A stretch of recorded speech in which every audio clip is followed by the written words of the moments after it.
今日中にデータを復旧して100万人のリストを作り、提出できなければクビだからな。壊れたパソコンを俺に押し付け、課長が怒鳴るように言う。普段からネチネチと嫌味を言ってくる課長だが、今日は普段に増して理不尽だ。俺が気に入らないのは100歩譲って受け入れるとして、パソコンをダウンさせたのは課長本人じゃないか。それなのになんで俺がそのとばっちりを受けなければいけないのか。お前が直せなかったんだからお前の責任だ。それにまあ、お前なんかいなくても会社は困らないしな。笑って立ち去る課長の姿に、俺も堪忍袋の緒が切れた。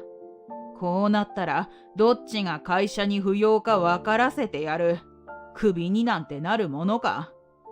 俺はパソコンの復旧に取り掛かった。俺の名前は伊勢谷直樹。現在は通信販売会社に勤務している。以前は別の仕事をしていたが、新しいことに挑戦したいと思い転職したのだ。前の仕事は一人でこなしていく仕事だったが、今は社員のみんなと協力して仕事をしており、それが俺には合っていると感じている。新しい仕事に挑戦し、最初は苦労したが、励ましてくれる仲間もいて、日々仕事にやりがいを感じていた。そんな時、実家の母さんから電話がかかってきた。直樹、突然ごめんね。お父さんが倒れちゃって。電話の母の声は弱りきっているようなか細い声だった。どうやら父さんが病気で倒れてしまったらしい。一命は取り留めたが、しばらくは動くことができず、完全介護が必要だと医師から説明を受けた。母さんはもともと体が弱く、一人で父さんの世話をすることはできない。俺は仕事を休職して実家に戻ることを決意した。次の日、会社に行き直属の上司に相談をした。それは一大事じゃないか。お前の仕事のことは何とかするから気にせず、早く実家に帰ってやれ。そう言って快く送り出してくれたのだ。他の社員のみんなも心配の声や励ましの声をかけてくれた。本当に恵まれた職場だ。転職してよかったと心から思ったのだ。その後、父さんは看病の甲斐もあり、順調に回復していった。身の回りのことを一人でできるようになり、母さんと二人でも安心だと思える状態だった。実家を後にし、半年間の休職から復帰をすることに。俺は早く上司や同僚に会えることを楽しみにしていた。久しぶりに会ってなんてお礼を言おうかと考えていたのだ。次の日、半年ぶりの出社をした。出社をすると、職場の雰囲気に違和感を覚えた。挨拶をしてもなんだか声に元気がない。何かおかしいと思いつつ、上司に挨拶に行こうとしていたら、そこで人事異動があったことを同僚に耳打ちされた。直属の上司である課長が休職中の間に交代となり、西村さんという人になっていたのだ。俺は急いで西村課長に挨拶に行く。伊勢谷直樹と申します。半年間休職をさせていただいておりました。本日からまたよろしくお願いします。すると、西村課長は俺の顔を睨みつけてきた。人を削って経費を削減したいのに、復職してくるなんていい迷惑だ。よくも帰ってこられるよな。初めて会う相手に突然そんなことを言われて驚いた。とても嫌な気分になったが、上司である課長に復職してそうそう文句は言えない。ご迷惑をおかけし申し訳ございません。休職していた分精一杯頑張ります。そう言って俺は自分のデスクに戻った。周りを見ると同僚たちはちらっと俺を見るだけですぐにパソコンに目を移してしまった。久しぶりに会って話をしたりお礼を言おうと考えていたのに無理そうだ。今まであんなに活気のあった職場が今では静まり返って誰も言葉を交わしていなかったのだ。課長が変わり、いろいろと変わってしまったんだと察した俺は寂しく思ったが、席に着き、黙々と仕事に取り掛かった。復帰をした俺は、毎日忙しい日々を送っていた。本来なら、復帰して忙しいことは嬉しく思うことかもしれないが、俺はそうではなかったのだ。西村課長がことあるごとに雑用や面倒を押し付けてくるからだ。本来ならば部下がやるようなことではない課長の仕事までもやっておけと押し付けられていた。おい、さっさとお茶を持ってこい。業務中に怒鳴りつけられ、雑用をさせられることなんて日常茶飯事だった。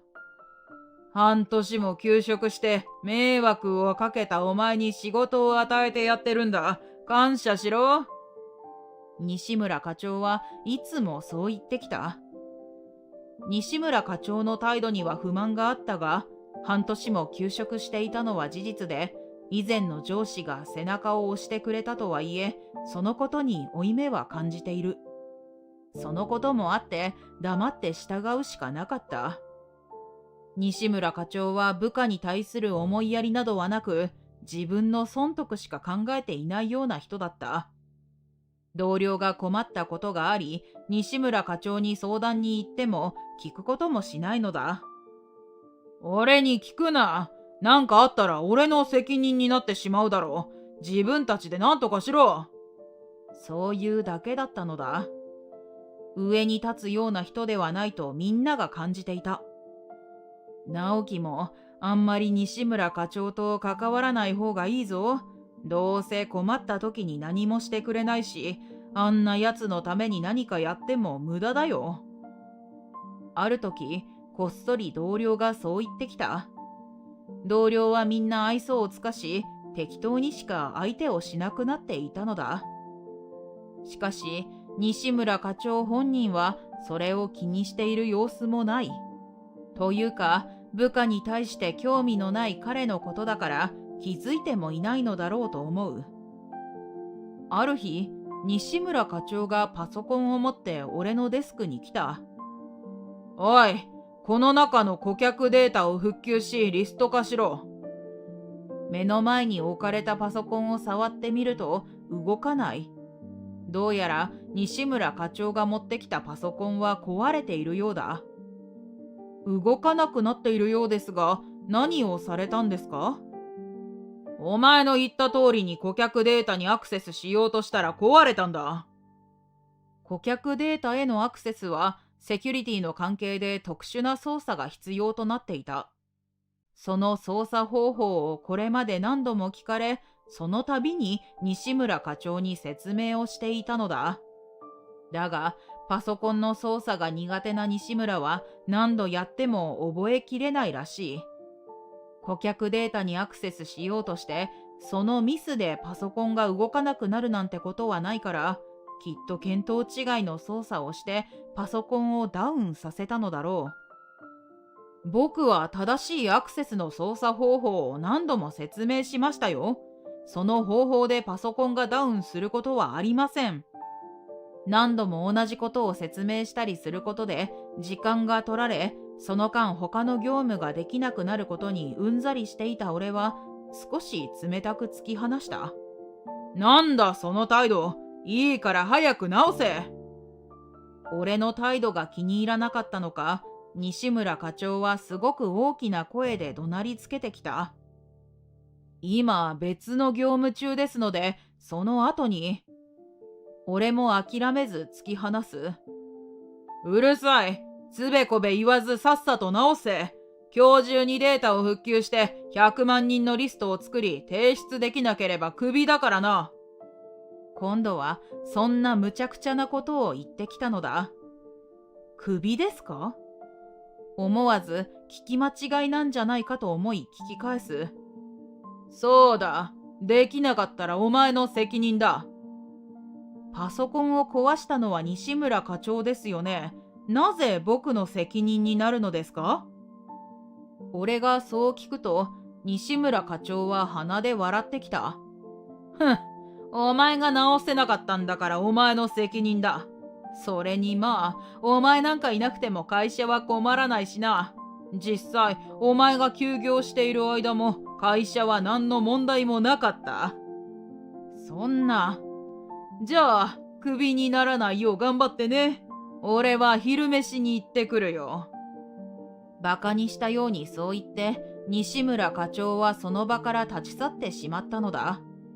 西村課長の壊したパソコンを復旧するのは尺だったが、俺はすぐに復旧作業に取り掛かった。こんなことでクビになるのはまっぴらごめんだ。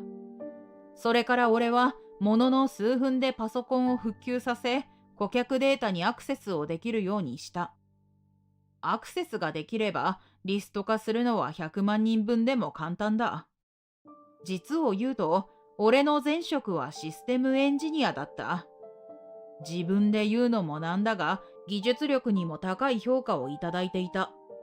仕事の依頼が殺到するほどだった。そのため、この程度の復旧作業は朝飯前だったのだ。ランチからのんきに戻ってきた西村課長のもとに報告に行った。顧客データの復旧とリスト化終わりました。俺がそう言うと、西村課長は俺を睨みつけた。こんな30分もかからず終わるはずがない。適当なことを言ってるなら今すぐクビにするぞ。怒ったように言う。まるで信じていない様子に小さくため息をつく。嘘ではありません。確認してください。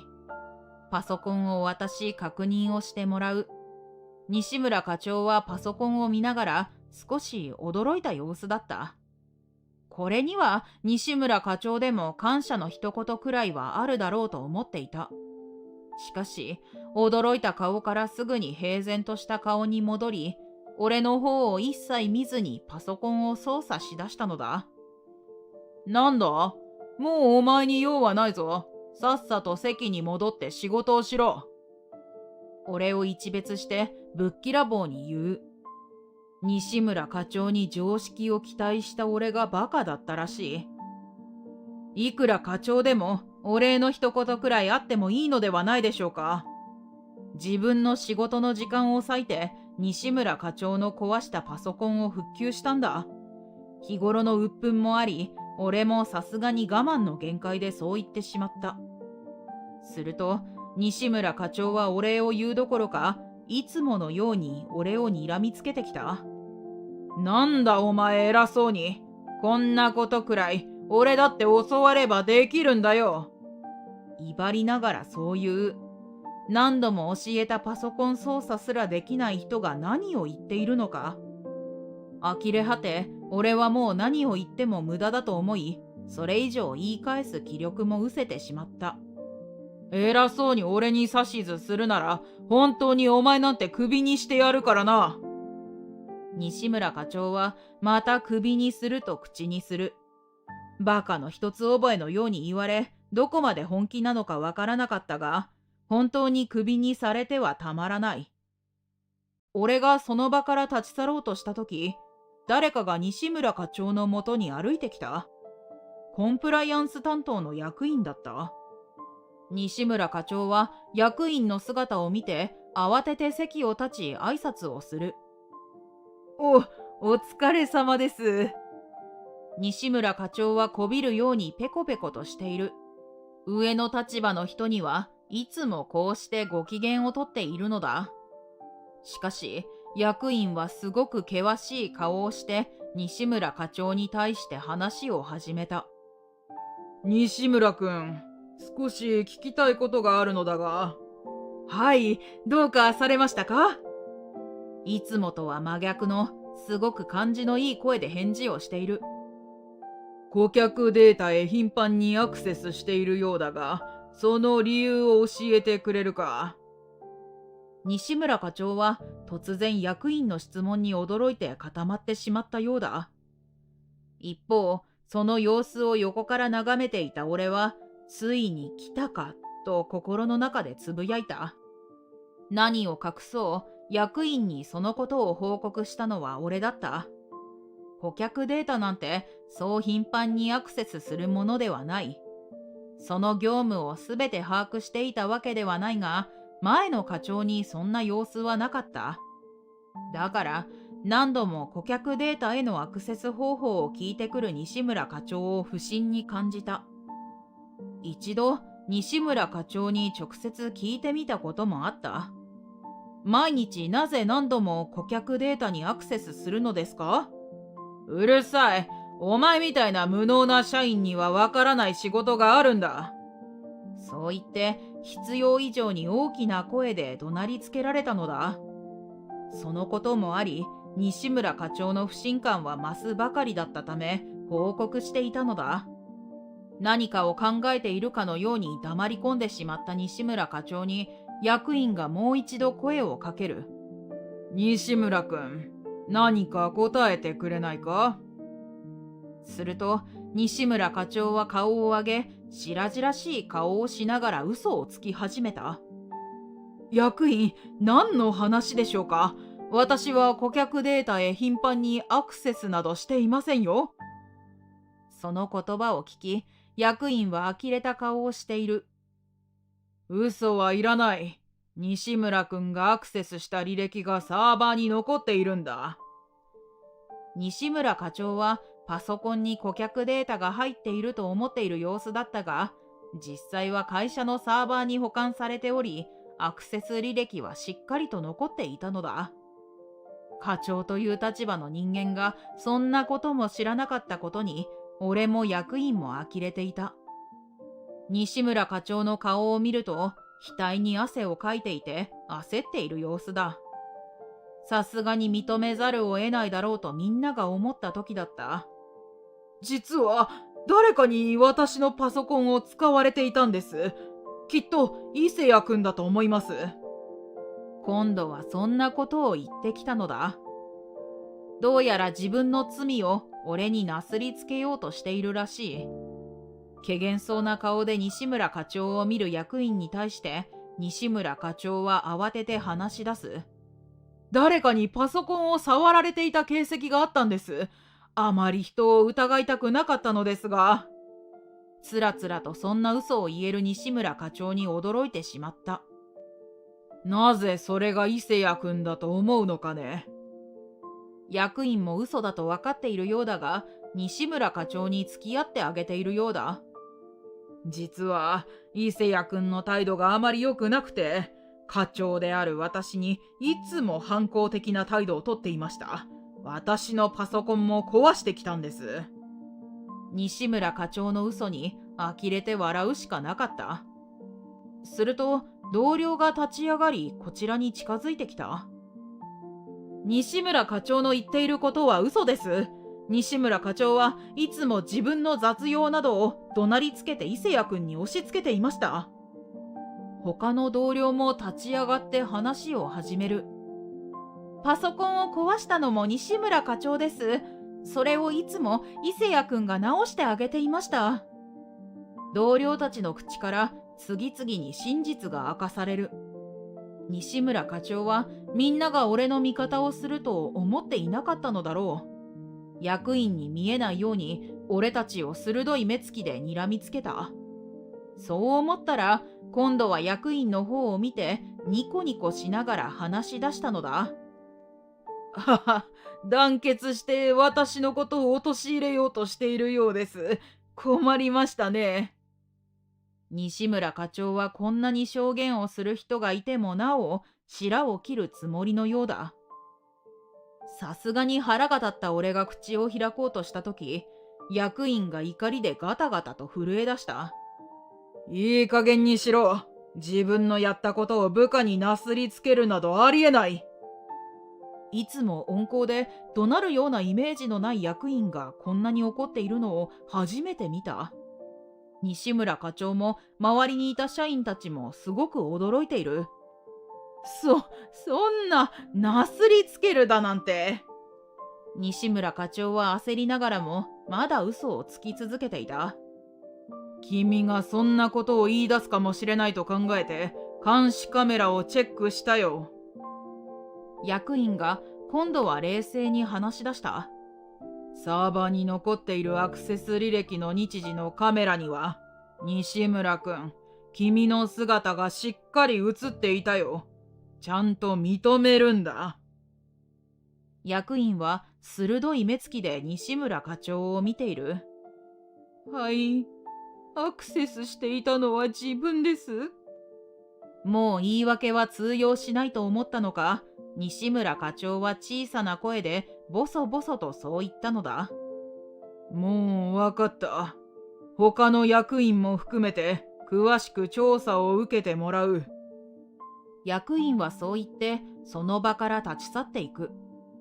西村課長は顔をうつむかせたまま膝から崩れ落ちてしまった。その数日後、会社の調査結果について役員から話があった。西村課長の件だが、調査の結果、顧客データを業者に売り渡していたことが発覚した。想像もしていなかった出来事に社員がざわめく。他にも部下に対する高圧的な態度や俺への嫌がらせのような態度も他の社員が報告してくれていたようで、役員から謝罪があった。伊勢谷君、今まで気づかずに不快な思いをさせてしまっていたみたいで申し訳ない。いえ、大丈夫です。ありがとうございます。西村課長と関わらないようにと言っていた同僚たちが見かねて俺の知らないところで上に話をしてくれていたのだ。復職をしてから変わり果てた職場環境や同僚たちに寂しさを感じていたが、以前と変わらない人たちなんだと気づき、嬉しく思った。西村課長は懲戒解雇となり、さらに逮捕されて賠償金請求も行われるそうだ。西村課長は顧客データを売り渡すために自ら異動願いを出してこの部署への異動が決まったらしい。俺に対して当たりが強かったのも顧客データへ頻繁にアクセスしていることを聞いてしまったことが原因だったようだ。パソコンのスキルも高く、西村課長からしたら目障りだったのだろう。職場では再び人事異動が行われ、復職前の上司である課長がまた戻ってきてくれた。そのおかげで職場にもやっと以前のような活気が戻った。会社は今後このようなことがないようにと、個人情報を含めたセキュリティ強化を進めることになった。しかも役員が俺の着眼点やスキルを認めてくれ、その責任者に抜擢してくれた。昇格することができた俺は、以前よりもっと会社のために頑張っていこうと決心している。